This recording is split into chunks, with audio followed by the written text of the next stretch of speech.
Solo miembros inferiores. ¿Cómo se llama? Cuando se pierde fuerza en miembros inferiores. Paraplegia. Paraparesia, ¿no? ¿Qué diferencia entre paraparesia y paraplegia? Paraplegia no sirve eso. Completa. La plegia es no mueve nada, ¿cierto? En cambio la paresia que todavía hay algún tipo de movimiento, ¿no? Que puede ser muy leve hasta allá, pues algunos movimientos que no son muy perceptibles, ¿no? ¿Y dónde se produce una lesión para que produzca una paraplegia entonces?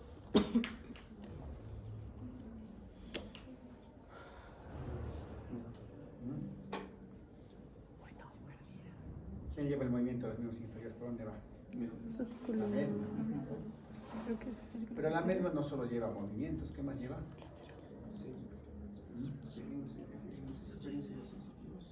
Sensitivas, también autonómicas, ¿no es cierto? Entonces, si tengo un accidente y la médula se cortó en dos a nivel de la región, a ver, en D5, en la dorsal 5, ese paciente, ¿qué tendría? ¿Qué presentaría? D5 más o menos por acá, ¿no? Ahí. Casi tengo la lesión de D5. A ver, ¿qué tendría ese paciente? ¿No?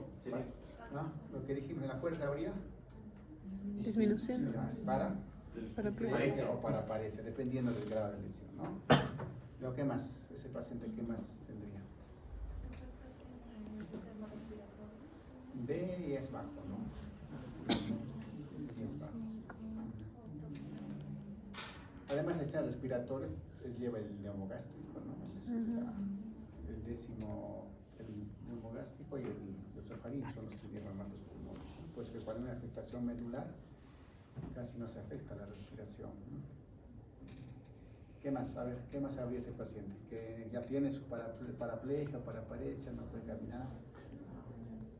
¿Qué más le encontramos si le evaluamos?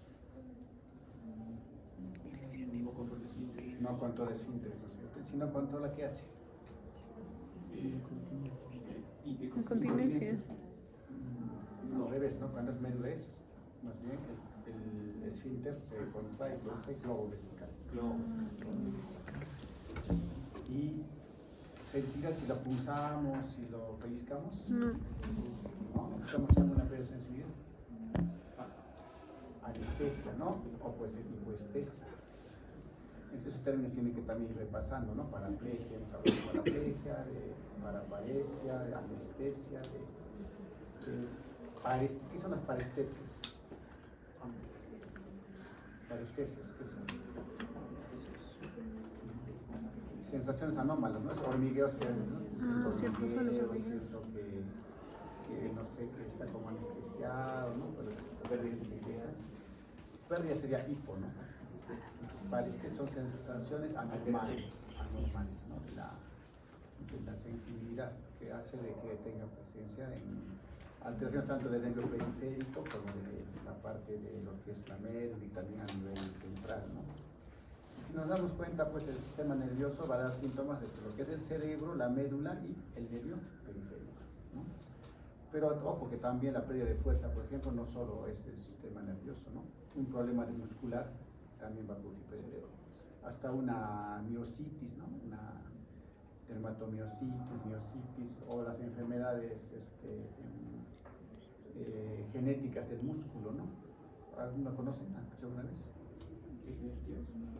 Genéticas hereditarias musculares, miopatías musculares hereditarias que son terribles, ¿no? Se mueren.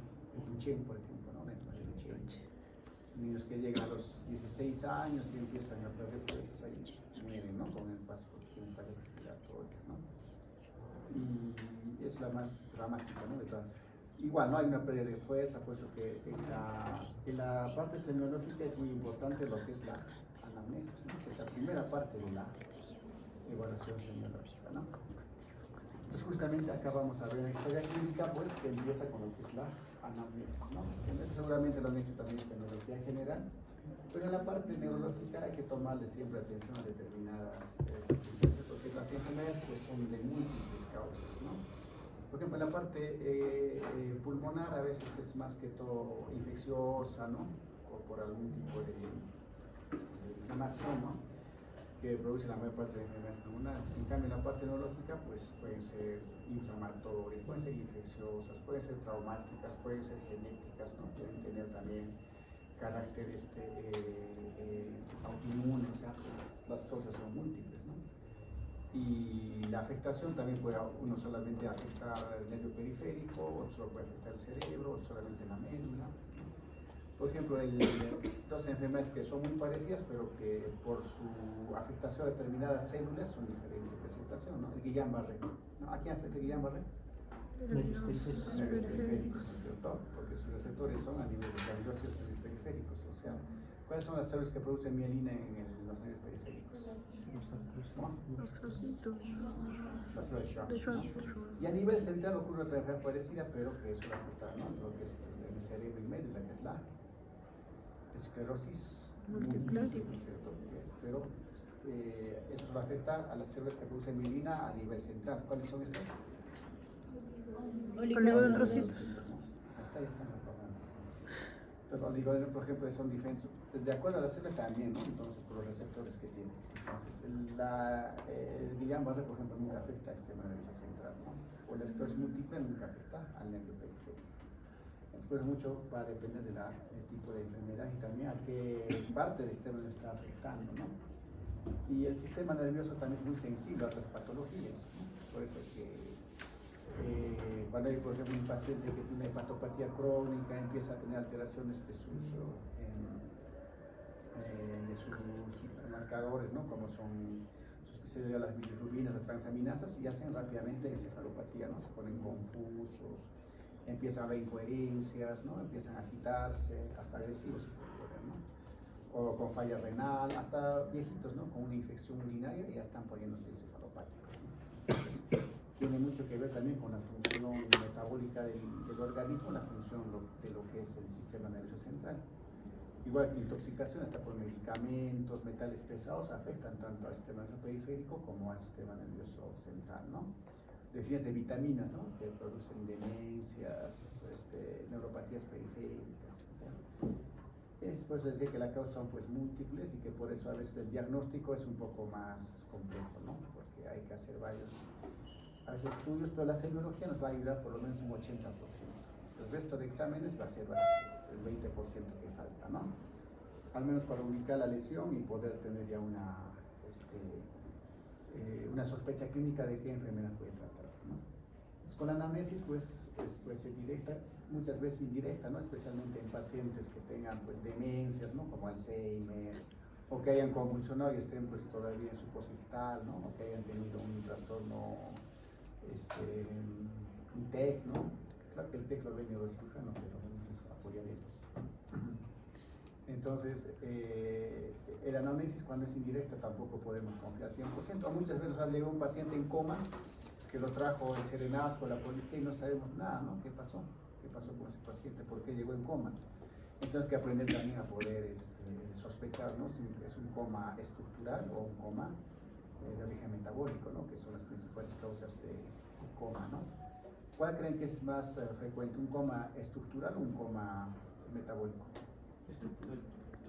Metabólico. No, pero el metabólico es más frecuente, ¿no? Se les baja la glucosa, alteraciones de los electrolitos, infecciosos, llega a sepsis, son más frecuentes, ¿no? Ahora el TEC, bueno, sí, es también frecuente, pero no siempre ya en cuanto a la funcional, pues sí pueden llegar, pero tienes antecedentes, no se accidentó, se cayó, por lo menos te van a decir eso, ¿no? En cambio, los metabólicos los encuentran tirados en la calle, o en su caso un viejito que durmió en la mañana, duerme solo a veces, lo despierta y está agitado, mueve todo, ¿no? O puede estar en un cuadro de otro tipo. Eso es lo que tenemos que ver. Entonces, esta parte supongo que lo han visto ya, todo lo que se hace, ¿no? El nombre, la edad, el sexo, y es importante también tomar en cuenta, ¿no? La edad, por ejemplo, pues es muy diferente que una epilepsia empiece en un niño a que empiece en una persona de 40 años, ¿no? ¿Qué pensarían si empieza una persona de 40 años, su primera crisis convulsiva? En nuestro medio es frecuente, ¿no? En nuestro medio es frecuente. ¿Y lo catalogaríamos ya como epiléptico? con una sola crisis. No es un síndrome. Ya si después de 24 horas vuelve a tener una crisis, ahí sí, ¿no? Ya lo catalogamos. Porque también las crisis más frecuentes son metabólicas, ¿no? Incluso algunos medicamentos hacen convulsionar, drogas, en niños a veces se intoxican o hacen hipoxias, ¿no? Entonces, pues la anamnesis hay que detallarla mucho hasta de las convulsiones, ¿no? Que a veces te dicen, convulsiona, pero ya puede tener antecedente que tiene epilepsia, de todos los medicamentos, todo eso tiene que ampliarse, ¿no?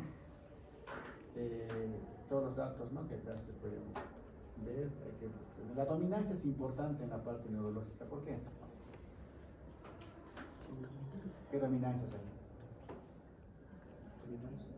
Dominancia. Derecha, izquierda. Dominancia. El zurdo, ¿no? Porque, por ejemplo, los zurdos tienen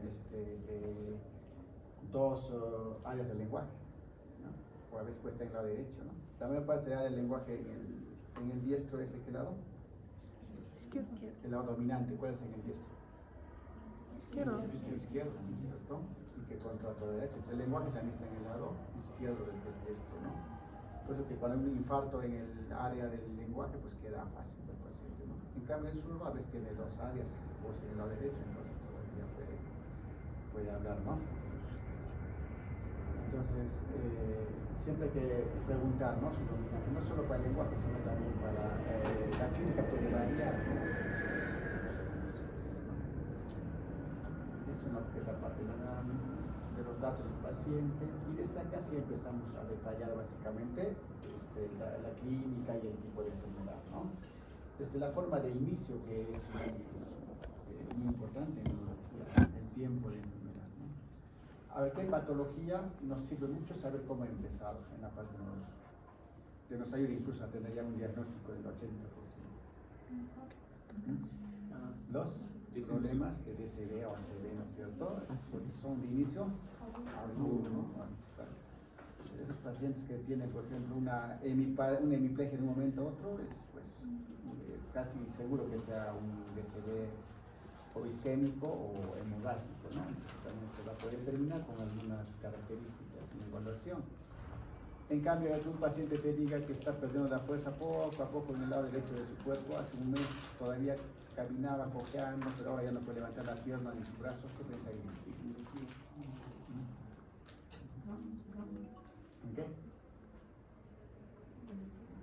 ¿Cuántos años? Un viejito, de 70 años.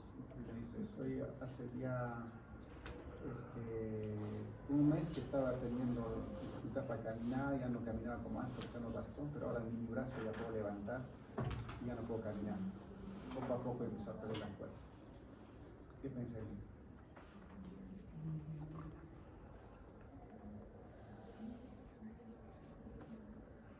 Está creciendo, ¿no es cierto? Está haciendo de que la clínica empeore.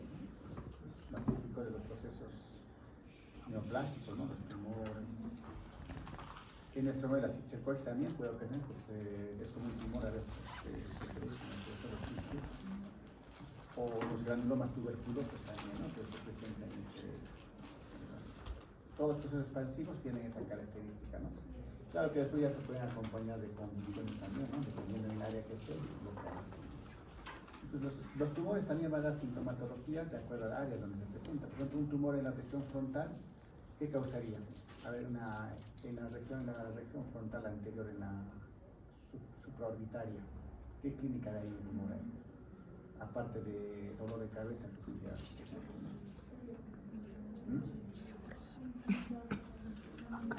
¿Frontal? Memoria es más temporal.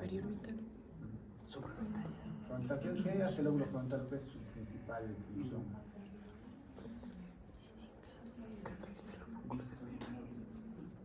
También, ¿no? Pero nos inhibe de hacer cosas, ¿no es cierto? Entonces, si la región frontal se daña, pues el paciente se desinhibe, se vuelve agresivo, cambia de conducta, ¿no? Empieza a tener conductas que no los tenía antes, se vuelve grosero, ¿no?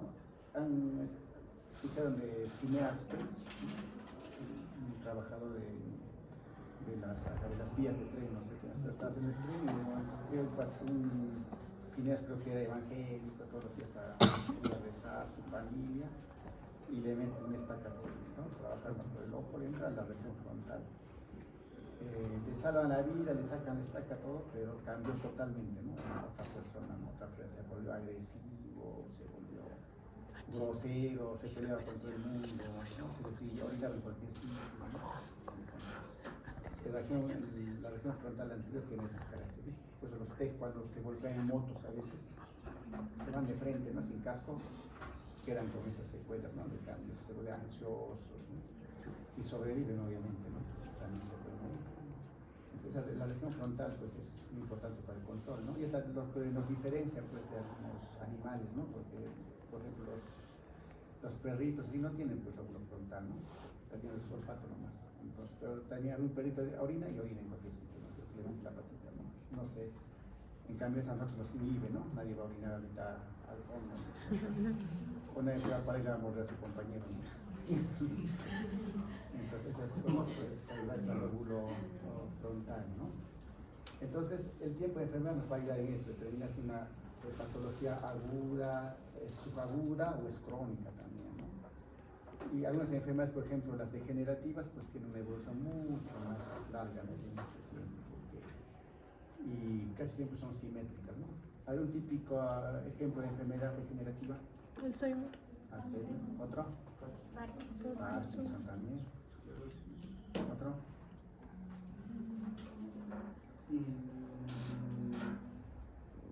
Degenerativa, sí. Y a nivel sistema central hay muchas enfermedades degenerativas que ni siquiera tienen características propias de poder decir que es una ADN, un parkinsonismo, ¿no?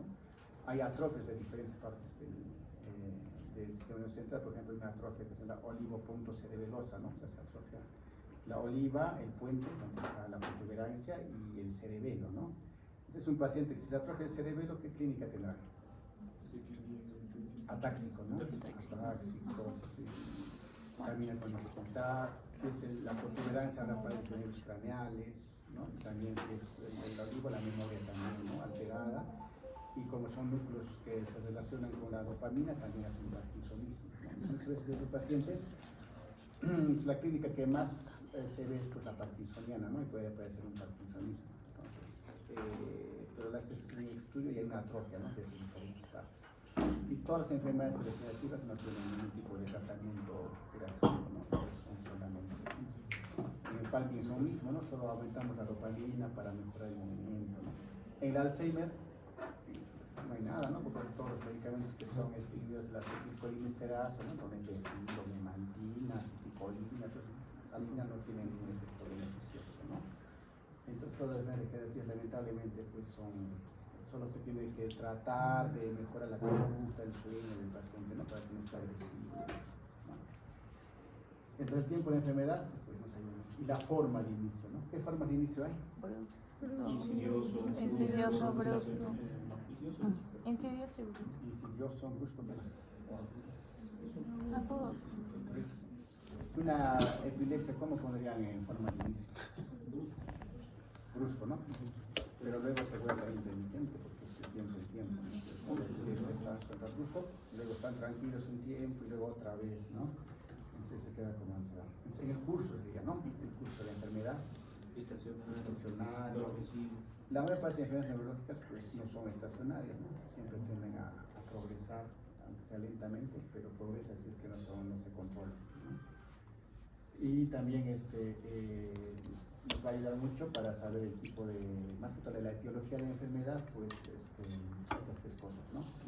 Porque como etiología de enfermedades neurológicas van a ser 7 o 8 máximo, ¿no? Por eso cuando hagamos el diagnóstico final vamos a tener que tener un diagnóstico sindrómico, un diagnóstico anatómico de la localización de la lesión y un diagnóstico etiológico, ¿no? Cuál puede ser la causa que está produciendo estos signos, síntomas, ¿no?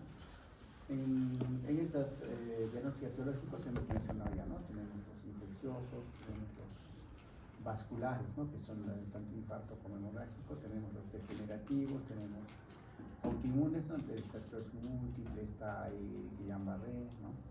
Tenemos también los traumáticos, ¿no? Que bueno, es lo que más mencionan siempre. Genéticos también en niños hay que ver, y también en adultos, ¿no? Como ¿cómo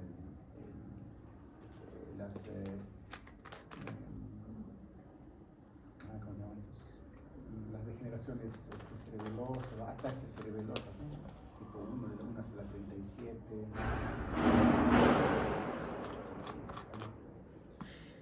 Luego tenemos también las enfermedades metabólicas, ¿no? Que van a producir más que todo cuadros y alteraciones de la conducta rápidas. Luego tenemos también otra etiología, cuál sería la neoplástica, ¿no? Tumoral, que puede ser primaria o secundaria por metástasis, ¿no es cierto?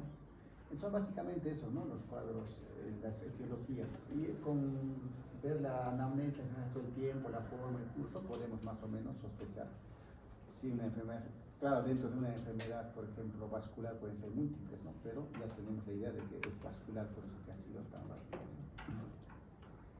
Entonces, lo primero que vamos a preguntar siempre al paciente son los signos y síntomas principales, ¿no?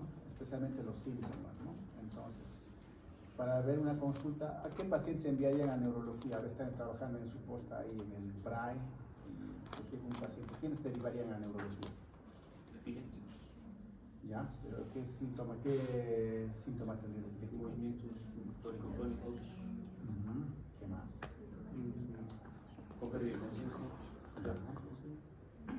¿Qué más? ¿Qué más? ¿Siempre son las únicas clases de epilepsias que hay?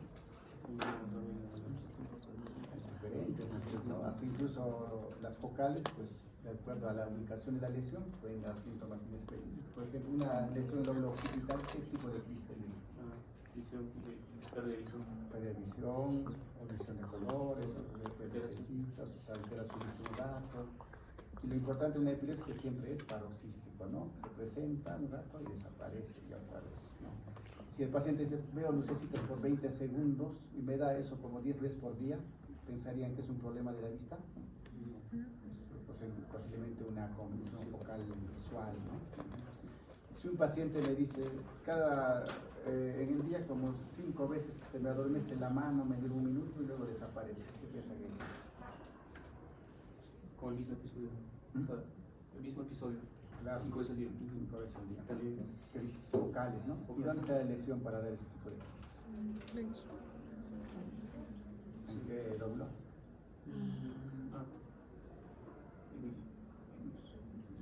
¿Cuál es el lóbulo que controla la sensibilidad? Frontal. ¿El? Parietal. El lóbulo parietal, ¿no? Si tengo un cisticerco de la región parietal izquierda, pues podré tener tal vez ese tipo de crisis en el hemicuerpo derecho, ¿no? Se me ayuda a sospechar de una patología que puede ser de diversa, una malformación, ¿no? Pero la clínica nos dice, entonces eso también pues es un paciente que debería pasar a la parte neurológica, ¿no? Porque muchas veces hay síntomas que no tienen mucha correspondencia. ¿Qué otros síntomas neurológicos? Convulsiones hemos dicho atrás, pero las convulsiones son de diferentes formas, ¿no? Uno puede pensar que cuando decimos convulsión solamente es movimiento, ¿no? No es solo movimiento. Focal, hasta los déjà vu son tipos de crisis convulsivas, ¿no? ¿Saben qué es un déjà vu, no? Sí. O sea, lo que yo lo ya visto, ¿no es cierto? Esta sensación ya lo he visto, ¿no? Esas sensaciones que se hacen frecuentes, bueno, puede pasar 1 o 2 al año, ¿no? Yo creo que la mayoría lo ha tenido, ¿no es cierto? Pero cuando es frecuente ya 3, 4, 5 veces por día, ya no está hablando de unas crisis temporales profundas, ¿no? Entonces esos déjà vus, no se asusten, son normales cuando son. No son tóxicos. No son. En cambio, cuando son muy frecuentes, o en la noche, ¿no? También estamos por dormir y empiezas a ver déjà vus, eso ya son crisis, ¿no? Otras crisis, las mioclónicas también, ¿no es cierto? A veces estaban los pacientes, ¿no? Con sobresalto. Normalmente también están sintiendo cuando están por dormirse, su cuerpo salta, ¿no? Eso también es normal, ¿no? Pero cuando ya en la noche están saltando, pues pueden ser ya crisis convulsivas, ¿no? Entonces las crisis no siempre van a catalogarlos como movimiento, ¿no? Hay diferentes tipos, ¿no? Crisis psíquicas también, ¿no? Pacientes que empiezan a ponerse como como los ictus actúan, tiran las cosas, se ponen agresivos y despiertan. ¿Qué pasó, no? Pero la característica siempre es que sean cortas y repetitivas. O crisis parciales complejas también, ¿no? Que el paciente está sentado y empieza a con la mirada perdida, ¿no? Se paran, caminan, hasta toman un carro, se van a otro sitio, ¿no? Entonces son las parciales complejas, ¿no? Entonces por eso que esos casos muchas veces los mandan al psiquiatra, ¿no? Pero no, pues son a veces crisis convulsivas. Eso hablando de entonces solamente en lo que es convulsión tenemos un montón de formas de crisis, ¿no? Cuando el paciente te diga que tiene esos síntomas, tenemos que sospechar ya en algo más de origen central, ¿no? ¿Qué otros síntomas da la parte neurológica? Ataxia. Ataxia, ¿no? ¿Qué es una ataxia? Son movimientos. Marcha inestable, ¿no? Marcha con los pies entreabiertos, como marcha de borracho, ¿no? Que van a tener hoy día en la noche. Y empiezan, ¿no? Pero el atáxico tiene también no solamente. ¿Y dónde está la lesión para que da ataxia? Cerebelo. ¿Solo cerebelo? No. Es un tipo de ataxia cerebral.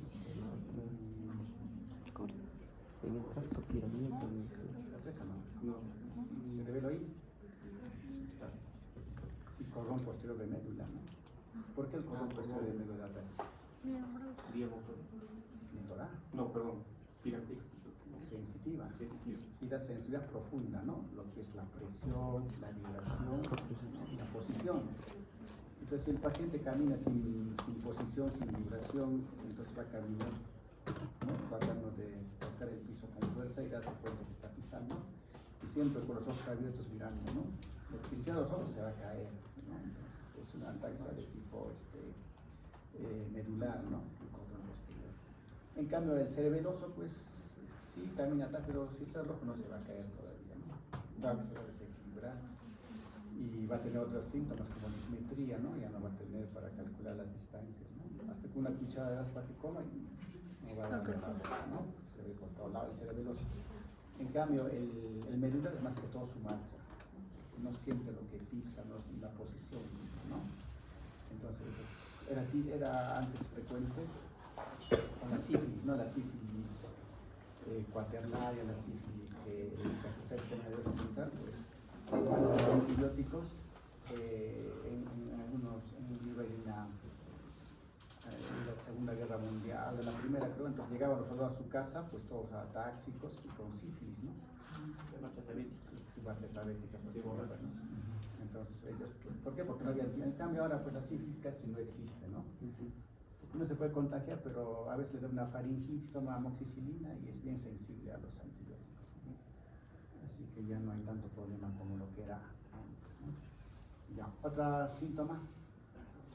¿Otra qué? Pues la ataxia incluso sería más que un síntoma, un signo, ¿no? Porque un paciente te dirá, pues estoy caminando con dificultad, o que me estoy desequilibrando, y es signo cuando comprobamos, ¿no? ¿Cómo es esa marcha? Y síntoma, como síntoma, ¿qué podría ser? ¿La cefalea? ¿Qué es síntoma? Sí. Síntoma, ¿no? Porque Sí. no podemos nosotros poder determinarlo. Me duele la cabeza. La cefalea pues sí tiene múltiples causas, ¿no? Claro que el 90-80% son de causas primarias, ¿no? ¿Y a qué llamamos causas primarias? Origen orgánico.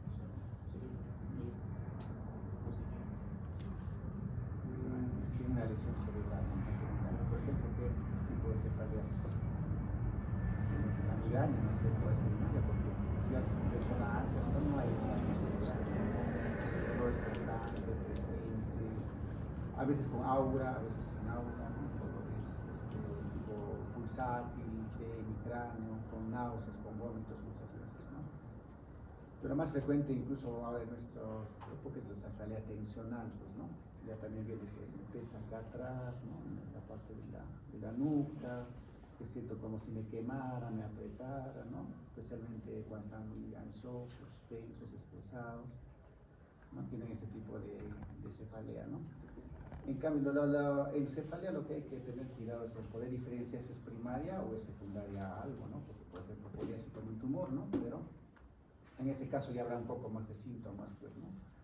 Ya habrá tal vez ya más, sea más continuo, más constante, no mejore, sea peor en la noche, ¿no? Porque, por ejemplo, con cefalea tensional, a pesar de que le duele en el día, en la noche no está con mucho dolor, ¿no? El migrañoso también cuando duerme, pues, mejora su cefalea, ¿no? Entonces, porque si no, pues, todas las cefaleas tendrían que recibir un examen, imágenes, y a veces tampoco no va a aportar mucho, ¿no? Pues, importante. También cuando veamos un síntoma, pues, cuando se ve, por ejemplo, dolor de cabeza, ¿no? Desde cuándo te duele, cuándo te duele, con qué síntomas se acompaña. ¿Qué más le preguntaría? Si es que calma o no en alguna La organización, ¿no es cierto? El tipo pulsátil, ¿no? Si es opresivo. Antigüedad. Y el grado, ¿no? Por de 1 a 10, ¿cuánto te duele? intensidad. Todo eso, pues hay que preguntar y puedes saber hasta qué punto. Entonces, pensar si es una cefalea primaria o es secundaria, ¿no? Obviamente, me duele la cabeza y anoche convulsionado, pensarían que es migraña tensional. No, hay de otra cosa, ¿no? Puede ser un cisticerco, puede ser un tumor, puede ser una malformación, algo ya, ¿no? También depende mucho de la edad. Si bien una persona de 70 años y tiene mucho la cabeza, la primera vez estalló, también hay mucho cuidado, ¿no? Porque por la edad misma hay que pensar en otras cosas, ¿no? O los pacientes inmunosuprimidos, ¿no? Con VIH, ¿no? Que tengan un dolor muy intenso. Y si no tienen antecedente de migraña, peor, ¿no? ¿Qué patología da el dolor más intenso que dicen que es más fuerte que les dio en su vida? Es el dolor más fuerte que ha tenido en su vida, o sea, ¿qué pensamos? El parto. ¿Qué? Parto. Infarto. No, Parto. No, en la cabeza. Ah, ya.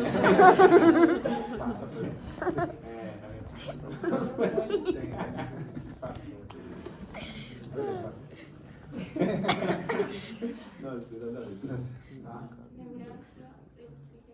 Neuralgia, sí, hay otro más intenso, ¿no? Que a nivel de así de un momento a otro que aparece. Dolor nunca lo he sentido. Es como en todos los libros, ¿no? Describen, es la hemorragia subaracnoidea, ¿no? ¿Y qué produce una hemorragia subaracnoidea? No, ¿qué es la causa? ¿Por qué se produce una hemorragia? No, subaracnoidea. Principal es por vascular, hipertensión. El aneurisma, ¿no? El aneurisma roto. El aneurisma roto produce hemorragia subaracnoidea, y el cual produce pues ese dolor tan intenso, ¿no? Acá cualquiera podemos tener un aneurisma, ¿no? Porque muchas veces no da síntomas hasta que se rompe, ¿no? Cuando se rompe, sí, pues es el dolor más intenso, hasta que queda en coma, ¿no? De acuerdo al tamaño del sangrado mismo, ¿no? Entonces, en cefalea pues tenemos que ver todas esas cosas, ¿no? Y eso, cuando vayamos viendo cada tema vamos a ver, ¿no? Pero ahora tener una idea que estos síntomas pues tenemos que por ejemplo, de un aneurisma roto, una hemorragia subaracnoidea, también inicio agudo, porque sigue siendo vascular, ¿no? Sigue siendo vascular, entonces el inicio es agudo, el inicio pues puede el paciente estar caminando y tener una hemorragia, estar jugando, no pasa los que están jugando fútbol, incluso, ¿no? Se desmayan y se mueren, ¿no? Y eso es una hemorragia subaracnoidea, ¿no? Porque no todo el mundo se va a hacer una angioresonancia o una angiografía para ver si tiene un aneurisma, ¿no? Y peor si no tiene clínica. Lamentablemente no da clínica, no da dolor de cabeza, un aneurisma pequeñito, no va a dar pues. Ya cuando son grandes sí puede dar, incluso para nervios craneales, porque ¿dónde están los aneurismas? ¿Dónde se ubican? ¿Dónde están? Los arteriales. La mayor parte, ¿dónde se ubican? En las arterias del polígono de Willis. Si hablan por el Willis, ¿con qué se relaciona el polígono de Willis? No hay inflamatorio. ¿Con qué se relaciona el polígono de Willis? ¿Con qué otras estructuras?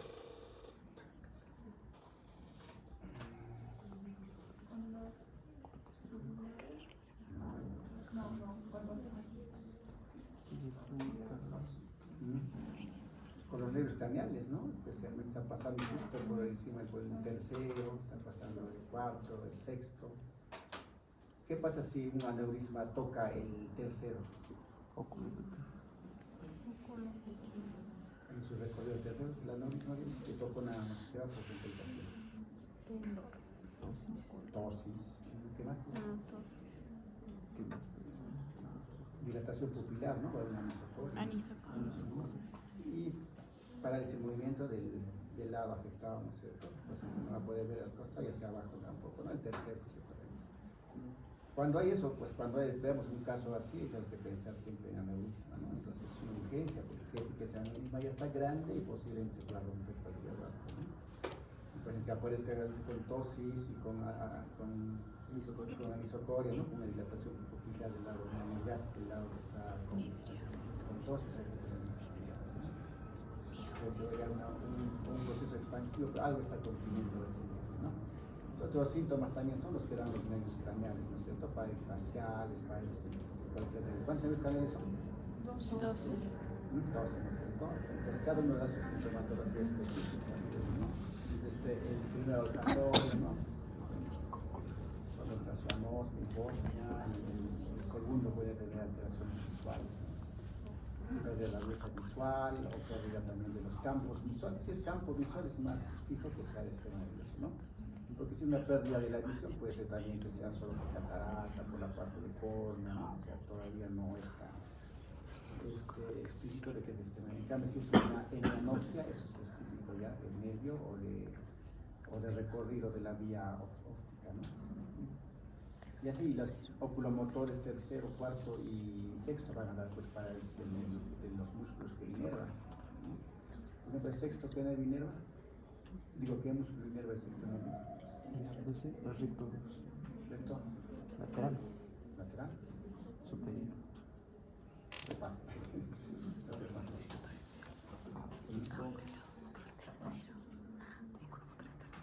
Eso es lo básico. Es el recto lateral. No, es el recto lateral. Nos mandamos a cuarto semestre, creo, ¿no? ¿Y cuánto tiempo hacen el neuroanatomía? ¿Un mes? ¿2 meses? Hace un año ya. Y anatomía en sí hacen todo un semestre, dos semestres, 1 y 2. Y neuroanatomía están en 2 ya supongo. Sí, claro. Ahí me hicieron los dos sumerentes. Ah, su sumerente te enseñado. Sí. Antes de la pandemia. Sí. Solo por eso vamos a preguntar. Eso, ¿no? Entonces, pues les digo que tiene que haber siempre un conocimiento de la anatomía para saber de esos síntomas que el paciente está presentando, ¿no? Si no, no vamos a tener idea porque el paciente tiene tosis, porque el paciente tiene midriasis, porque el paciente tiene miosis, ¿no? Porque está relacionado todo con la ubicación de algún tipo de lesión que puede haber, ¿no? Y eso que queremos es encontrar ubicación, porque ya la patología en sí nos ayudará a las imágenes, ¿no? Por ejemplo, un aneurisma no lo vamos a poder determinar simplemente con la señalogía. Otro síntoma, a ver, importante son las pérdidas de fuerza, ¿no es cierto? Que como les mencioné, no siempre son neurológicas, pero la mayor parte sí, ¿no? Y peor si son focalizadas. Focalizadas significa que es un lado, básicamente, ¿no es cierto? Por ejemplo, una hemiparesia, las monoparesias también, ¿no? Que pueden ser más pequeñas. Las paraplegias o las alteraciones de las 4 extremidades como pérdida de fuerza también, ¿no? Alteraciones sensitivas también, ¿no? De trastornos del nervio periférico o de trastornos centrales, ¿no? Hablando del nervio periférico, pues también puede tener las polineuropatías, da mucha clínica, ¿no? Como son parestesias, hipoestesias, alodinias, ¿no? ¿Y la alodinia qué? ¿Qué es una alodinia? Una percepción de dolores. Dolor. No, hipersensible. Es que no percibe olores. Son también alteraciones diferentes, pero al estímulo. La parestesia está, ¿no? Constantemente está adormeciendo, pero la alodinia, en cambio, cuando tú le estimulas es lo que empieza a sentir sensaciones diferentes, ¿no? Por ejemplo, le estimulas con un algodoncito y le va a producir dolor, ¿no? O Dolor le tocas con exagerado. agua, le va a producir dolor. Es dolor exagerado. Umbral del dolor. Umbral del de la dolor sensibilidad, aumentado. superficial, básicamente, ¿no? Las alteraciones de la sensibilidad profunda, ¿cuáles serían?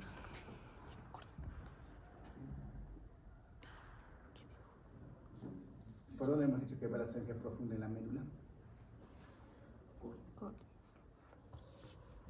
Pues posterior. Corvo posterior. Posterior. Ya. ¿Y qué tipo de síntomas da cuando se alteración? Aparte del ataque que nos menciona. Así como así conmigo. Pues se refiere no solamente la sensación de, ¿no? del tacto, no solamente el tacto. En la ciencia está el dolor, tacto y temperatura, que son sencillas superficiales, ¿no? ¿Y por dónde van en la médula? ¿Por qué más?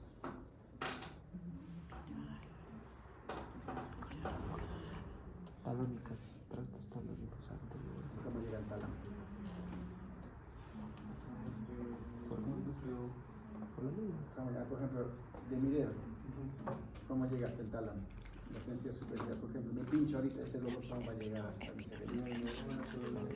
¿Cuántas neuronas tiene? La vía sensitiva. ¿Cuántas?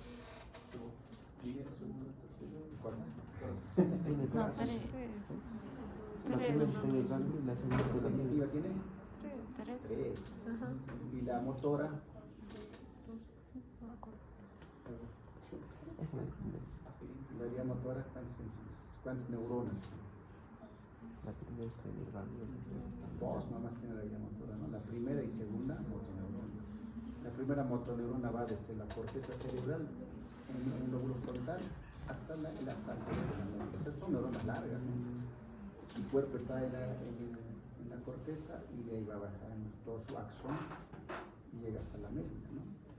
Uno puede pensar, no, la médula es tan pequeña, tan delgadita y su axón pues, tan largo que llega hasta él, y es así, pues, ¿no? Si no es un conjunto, pues, ¿no? Cuando las cosas se llaman vías, ¿no? Que se forman, se van juntando y empiezan a ser vías las cuales van de un determinado lugar al otro, ¿no? La vía piramidal, la vía sensitiva son bastante pues, largas, ¿no? Incluso hay pues nervios que miden 1 metro, ¿no? Como el ciático. Entonces su núcleo está en la médula, ¿no es cierto? En la región lumbar o la terminal. Y va hasta la punta del pie, ¿no es cierto? Entonces son pues que tienen un recorrido largo, ¿no? Es como este cable eléctrico, ¿no? Que está pues, lleno de fibras nerviosas, ¿no? De millones de fibras, ¿no? Pero forma un nervio, ¿no? En la parte periférica. Después este es bastante complejo, ¿no? Entonces, y las lesiones que se originan, pues, por ejemplo, si se corta el ciático, ya viste, ¿no? Ya no van a poder recuperar de ninguna forma. Por eso son profundos, también están protegidos, ¿no? Entonces, la naturaleza ha protegido los nervios superficiales, ¿no? Entonces, esas vías hacen de que se conecte todo el tema nervioso central, ¿no? Hay vías que van desde la corteza a la médula, se llama, y todos tienen su nombre, ¿no? Córtico medular, ¿cierto?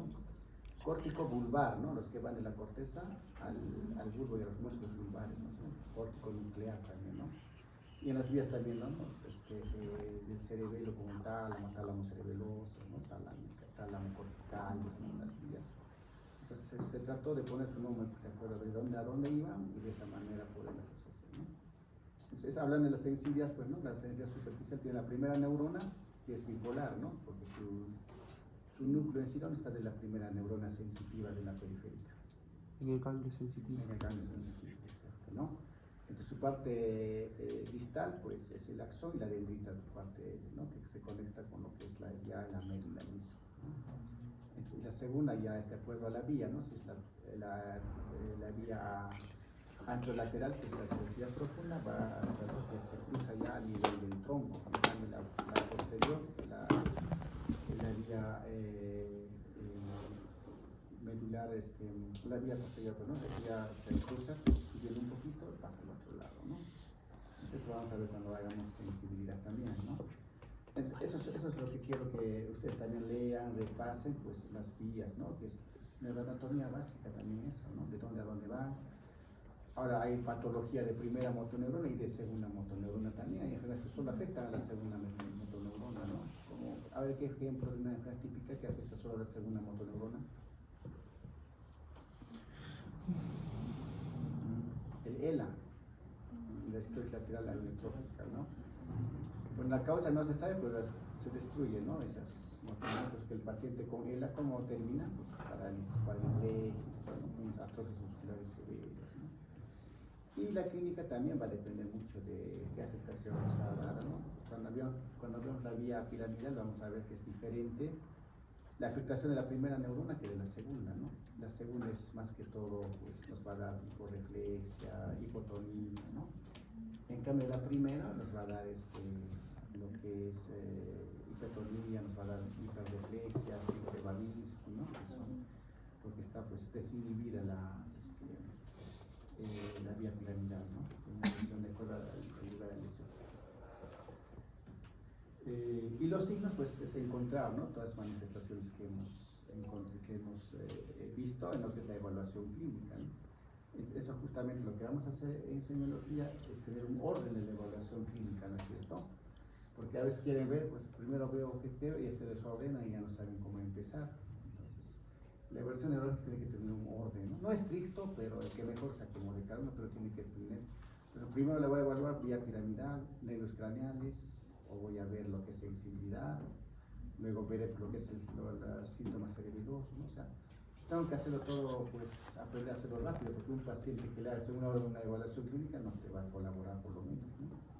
Porque en ciertas patologías, o por ejemplo en la evaluación sensitiva, necesitamos que el paciente nos colabore, porque es subjetivo lo que nos va a decir, ¿no? ¿Te duele? Sí, este lado es menos que lo otro comparativamente, y depende de lo que él nos diga, ¿no? Porque si está aburrido nos va a colaborar, ¿no? El relato de la enfermedad, por eso acá es un poquito largo, porque tenemos que tratar de ampliar al máximo, ¿no? los signos, los síntomas que el paciente nos refiera, ¿no? Desde el inicio, incluso hay patologías que son pues, de mucho tiempo, ¿no? Hay que tratar de encontrar la relación en el tiempo y también qué ha sucedido en los años, ¿no? con la enfermedad que tiene. Por eso que es bastante, hasta una epilepsia, ¿no? Cuando empezó a convulsionar, todo nos va a dar, más que todo ayuda para poder tener un buen diagnóstico y luego de eso pues un buen tratamiento, ¿no? Lo que se quiere es eso, ¿no? Que el paciente llegue a tener un tratamiento adecuado, ¿no? Bueno, esto es la parte de neurología, digo, de semiología general también, ¿no? Lo que preguntan siempre, los antecedentes. Enfermedades neurológicas también, ¿no? Hay muchas enfermedades obviamente genéticas, hereditarias también, ¿no? Y gran parte de enfermedades genéticas tienen alteraciones en el sistema nervioso central, ¿no? Hasta muchas patologías, como el síndrome de Down mismo, ¿no? Y afecta a todo el organismo, pero a nivel nervioso central da retraso mental, a veces puede haber epilepsias, ¿no? Y hay enfermedades que aparecen también después, ¿no? Genéticas que pueden hacer niños normales y luego ya aparecen los síntomas con el tiempo, ¿no? Hasta los problemas musculares congénitos, ¿no? El más grave es el Wernicke-Hoffmann. El Wernicke-Hoffmann tipo 1, que el niño nace y vive 2, 3 días, ¿no? Porque sus músculos nunca llegan a tener fuerza, ¿no? Y el tipo 2, 3 aparece 7 años, 8 años. El mismo Duchenne, ¿no? Aparece a los 3, 4 años de edad, ¿no? Entonces, son enfermedades que tienen, pero a veces tienen origen hereditario, genético. Es diferente, ¿no? Genético con hereditario. El genético puede incluso tener la primera mutación en la nueva generación, ¿no? En cambio, el hereditario ya tiene antecedentes, ¿no? ¿Cuál cree que es una hereditaria más frecuente en neurología en nuestros medios en el Perú?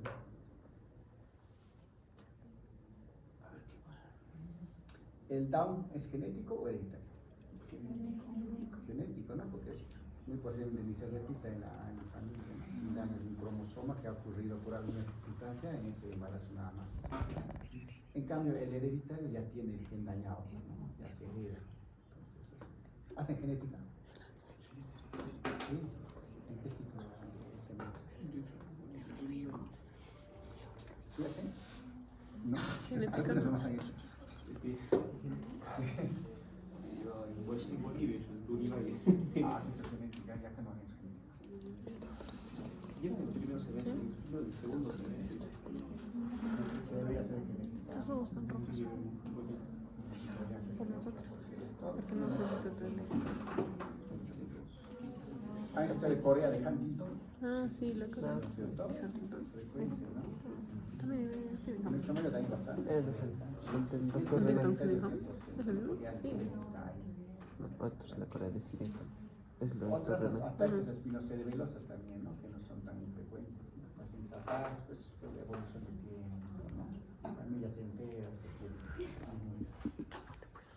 Después siempre también preguntar, ¿no? Si hay una enfermedad de ese tipo, por ejemplo, cuando es un Duchenne, ¿quién hereda? ¿Qué ¿Dónde está el gen dañado? ¿El gen no funciona?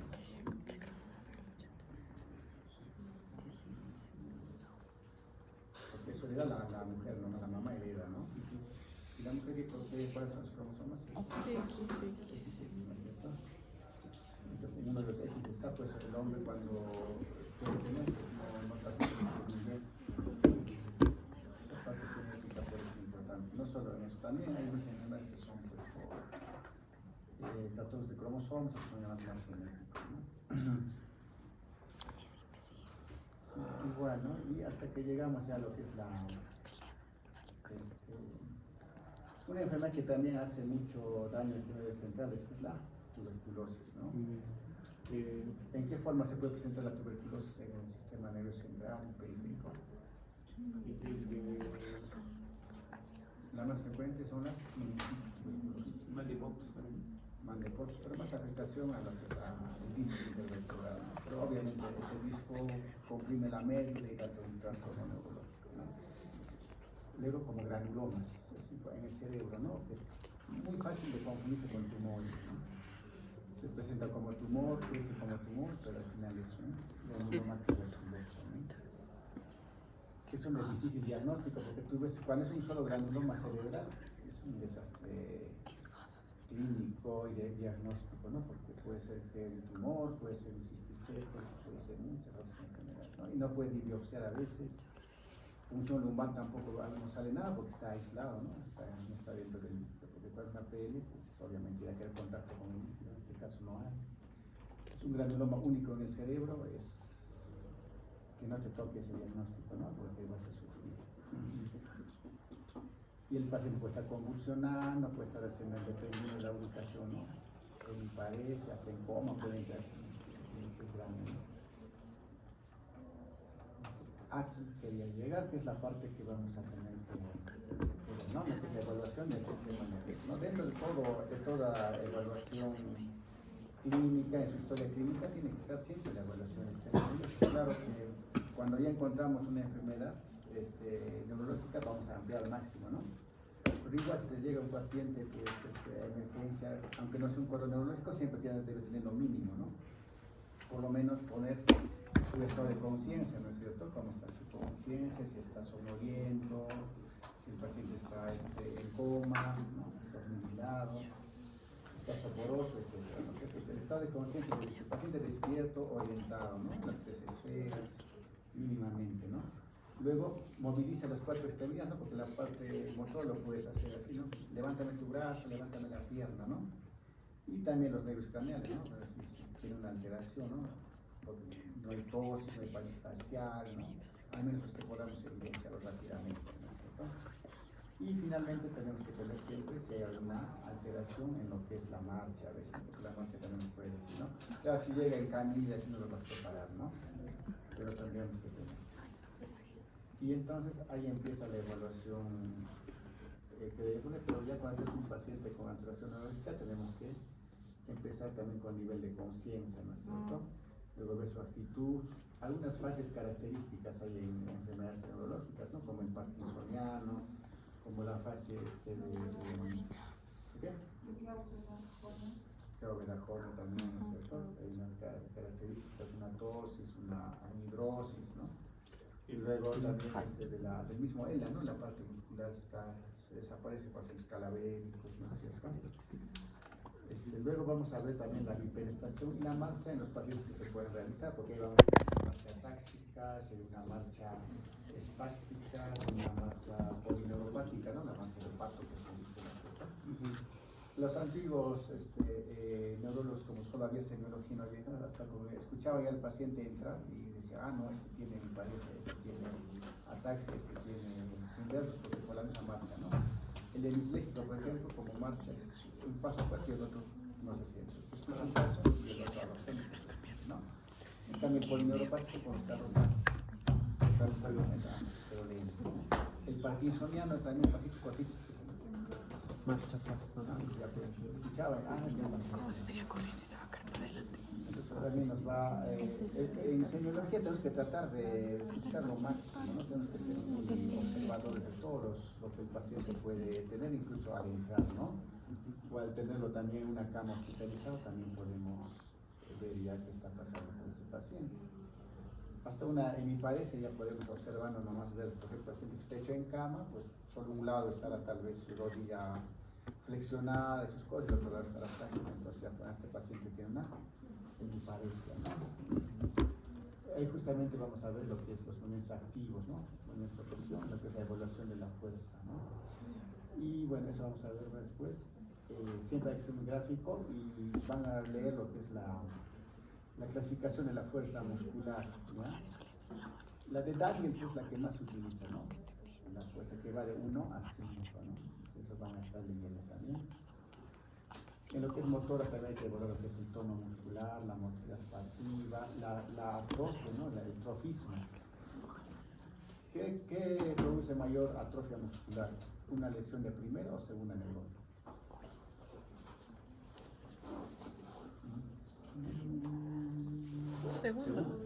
Segunda, ¿no? Porque está directamente el nervio, el daño, por ejemplo, si un nervio se corta en la muñeca, toda la mano se va a atrofiar rápidamente, no va a mover y va a estar atrofiada, los músculos aparecen, ¿no? En cambio, la lesión de primera produce atrofia, pero por desuso, ¿qué quiere decir? Por falta de movimiento, ¿no? Por ejemplo, un paciente que hace un infarto cerebral y queda con su hemiparesia, si le siguen haciendo terapia, pues evitamos que se atrofie mucho. Pero si el daño fue en el nervio periférico, pues la atrofia va a ser, ¿no? Después vamos a ver lo que es la sensibilidad superficial y profunda, ¿no? La profunda justamente acá están viendo, ¿no? Lo que es la parestesia, la varestesia, es básicamente lo que es la presión, la ubicación, la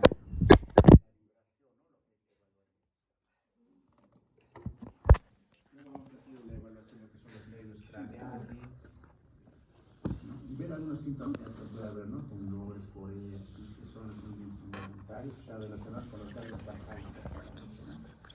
Y ahí vienen los medios canales que vamos a hacerlos uno por uno, ¿no? Vamos a evaluar. Y también va a depender mucho de la clínica que el paciente nos manifieste, ¿no? De los síntomas. Por ejemplo, un paciente que no tenga un síntoma, pues, el olfato, pues tampoco le voy a estar haciendo a todos, ¿no? Que huela té, café y otras cosas, ¿no? Pues si te dice estoy oliendo poco, ahí sí habría que hacer, ¿no? En conclusión, lo que queremos llegar, como les dije, son a los diagnósticos sindrómicos, diagnóstico topográfico y el diagnóstico etiológico, ¿no? Incluso con la anamnesis ya podemos tener un diagnóstico etiológico, ¿no? Como les decía, que puede ser los 8 que hemos dicho, ¿no es cierto? Paciente que ha tenido una evolución rápida, pero muy aguda, pues puede ser un problema vascular, ¿no? Es una evaluación lenta, tumoral, degenerativo, el antecedente mismo, ¿no? Traumático, entonces el diagnóstico etiológico ya podemos sospecharlo claramente. En cambio, el diagnóstico sindrómico tenemos que ver con lo que vamos a encontrar tanto en el examen físico como también en la historia clínica. Por ejemplo, ese paciente que tiene un cuadro agudo de pérdida de fuerza en mi cuerpo derecho, ¿qué síndrome tendría?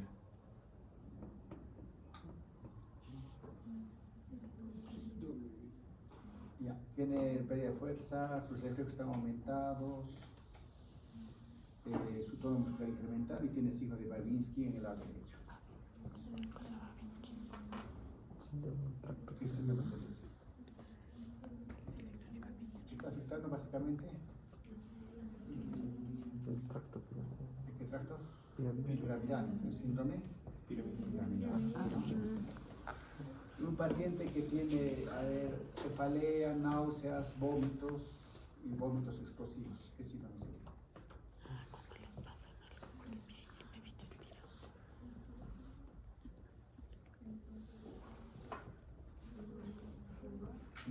Hipertensión endocraniana, ¿no es cierto?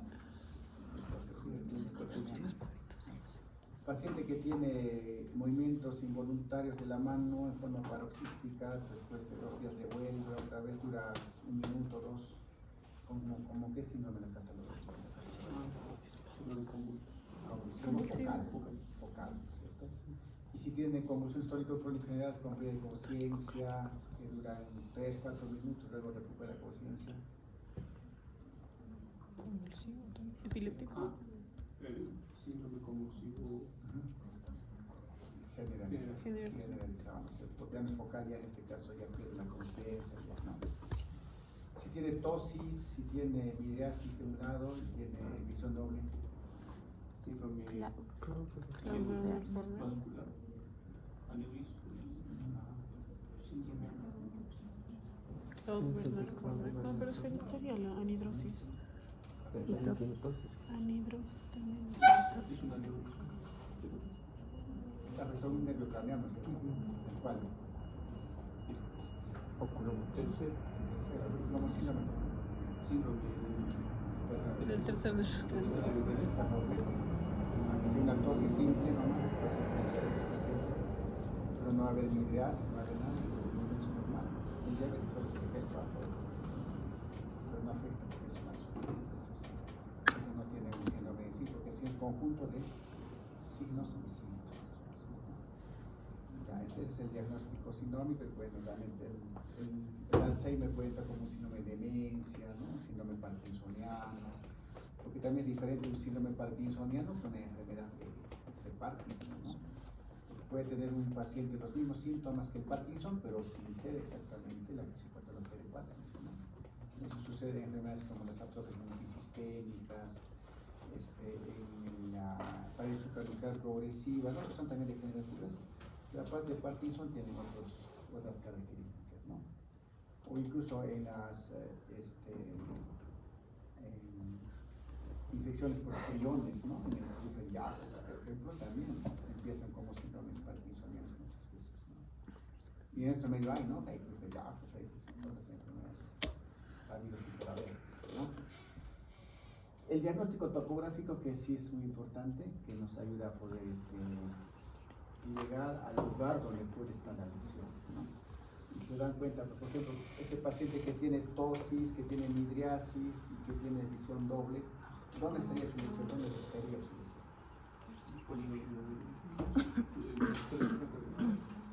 Ya, pero tan solo ahí. No. Recorrido del tercer nervio. Todo el recorrido. ¿Por dónde pasa el tercer nervio? Hay una zona terrible donde es una creación.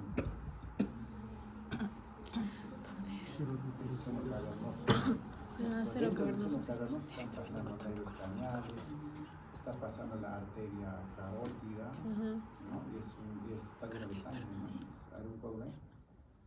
Por eso digo que es un error, porque a veces hasta las infecciones, la cara, una lesión puede producir un trombo ahí, ¿no? Y produce todo un cuadro de una trombosis venosa, ¿no? Es un nivel terrible, ¿no? Entonces el recorrido también va pues por el polígono, ¿no? Y pues, hasta su núcleo, ¿no? Que está a nivel del tercero, ¿dónde está su núcleo? El núcleo del tercer nivel, ¿dónde está? Es la fosa interpedunculaar. Fosa interpedunculaar en la protuberancia, ¿no? Encima. Entonces, encima. Entonces ahí está. Y si se produce una lesión, ahí también va a haber un síntoma. Igual que del séptimo, ¿no es cierto? Es facial. Puede haber país facial central o país facial periférica también, ¿no? ¿Y dónde está la lesión, por ejemplo, en la país facial central?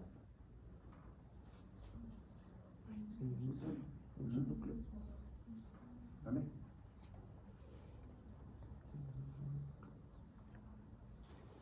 Tendría que ser supranuclear, o sea, en la cápsula interna o a nivel de la corteza, ¿no? Porque ya cuando es en el núcleo mismo del séptimo, la pared facial va a ser periférica, va a ser la periférica. Pero la causa más frecuente de pared facial, ¿cuál es? Común, frecuente. La pared de Bell. La pared de Bell es periférica, ¿no? Es una inflamación autoinmune, idiopática, ¿no? Del nervio facial, que bueno, no tiene, y la afectación es más que la central, ¿no? Porque la central solo afecta del ojo para abajo, ¿no es cierto? En cambio la periférica, la frente, ¿no?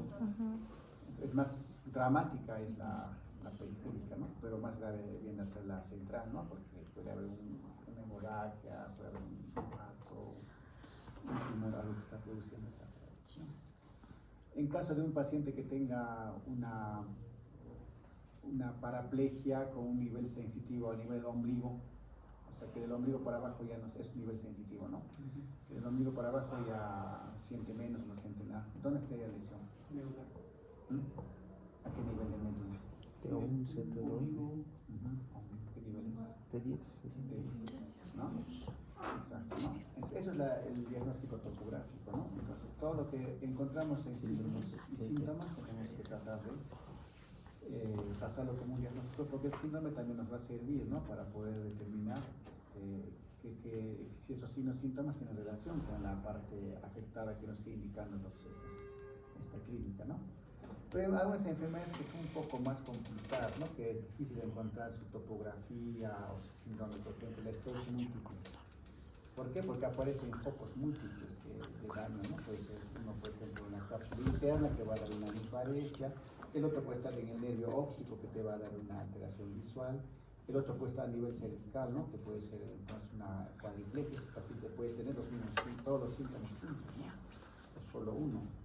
Entonces, en este caso, pues si vemos diferentes focos de clínica, tenemos que pensar, pues en enfermedades se presentan así en forma parchada, ¿no?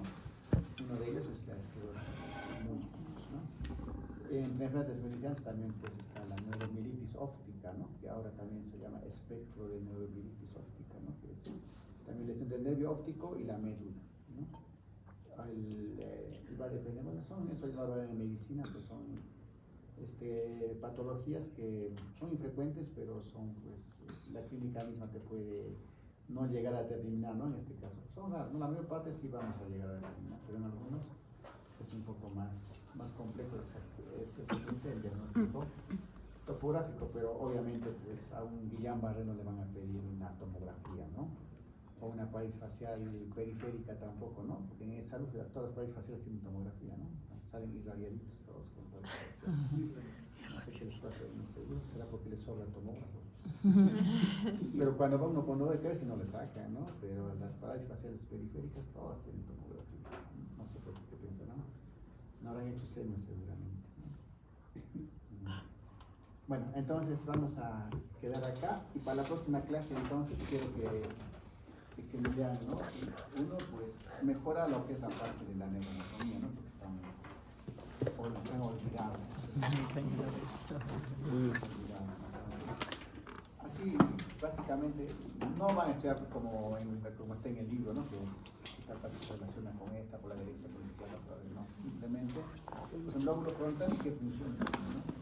El lóbulo occipital, qué funciones tiene. El lóbulo temporal, cápsula interna que pasa por ahí en la médula, ¿no? Cómo está dividida sus vías, sus funciones, ¿no? O sea, básicamente serían funciones de la médula y del cerebro. Y con eso podemos ya tener mayor idea cuando podamos ver un paciente y poder decir, pues, dónde está su lesión y qué tipo de patología puede estar dándole esa clínica, ¿no?